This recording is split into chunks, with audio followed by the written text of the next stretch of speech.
The motion is adopted and the bill is passed.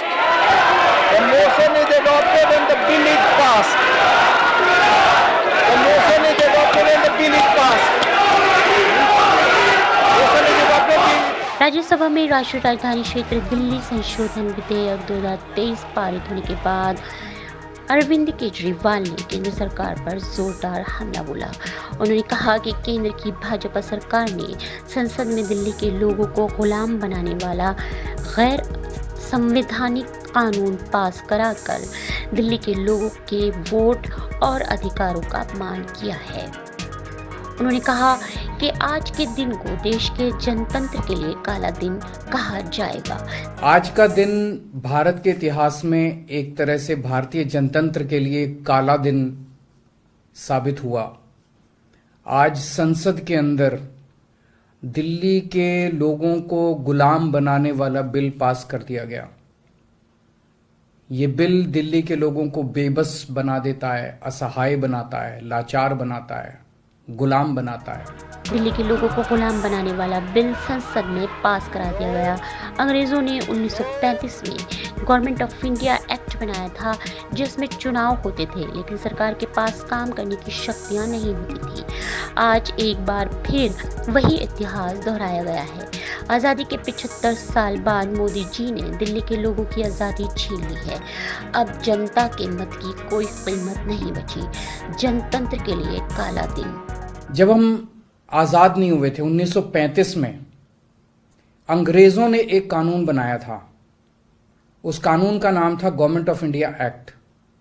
उस कानून में अंग्रेज़ों ने ये लिखा था कि भारत में चुनाव तो होंगे, लेकिन जो सरकार चुनी जाएगी उसको कोई काम करने की पावर नहीं होगी, काम करने की शक्तियां नहीं होंगी।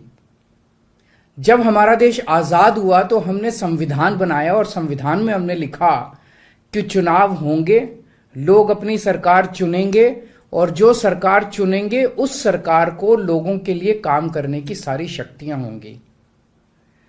आज आज़ादी के 75 साल के बाद प्रधानमंत्री मोदी जी ने दिल्ली के लोगों की आज़ादी छीन ली। उन्होंने 1935 वाला अंग्रेज़ों का कानून बनाया है कि दिल्ली के लोग, चुनाव तो होंगे दिल्ली में, दिल्ली के लोग अपनी सरकार तो चुनेंगे, लेकिन उस सरकार को काम करने की कोई भी शक्ति नहीं होगी। ये कानून आज हमारे देश की संसद ने पास किया है। दिल्ली के लोगों की वोट की अब कोई कीमत नहीं बची है।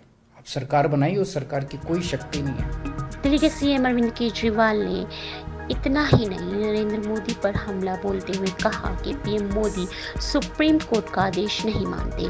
जनता ने उनको हराकर साफ संदेश दिया था कि केंद्र सरकार दिल्ली में दखल ना दे, लेकिन पीएम सुनना ही नहीं चाहते। एक तरह से दिल्ली की जनता ने चिल्ला चिल्ला के बीजेपी को कहा है कि दिल्ली के अंदर दखल अंदाजी मत करना।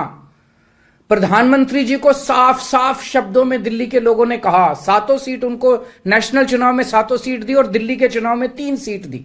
तो मोदी जी को साफ साफ दिल्ली की जनता ने कहा कि दिल्ली के काम में दखल अंदाजी मत करना, आप देश संभालो। लेकिन मोदी जी कहते हैं मैं जनता की बात नहीं मानता।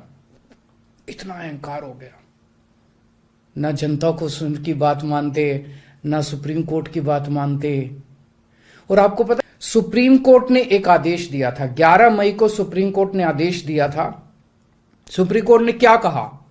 सुप्रीम कोर्ट ने कहा भारत एक जनतंत्र है, इस जनतंत्र में हम अपनी सरकार चुनते हैं, जनता अपनी सरकार चुनती है और उस सरकार को जनता के लिए काम करने की पूरी ताकत होनी चाहिए, सुप्रीम कोर्ट ने कहा।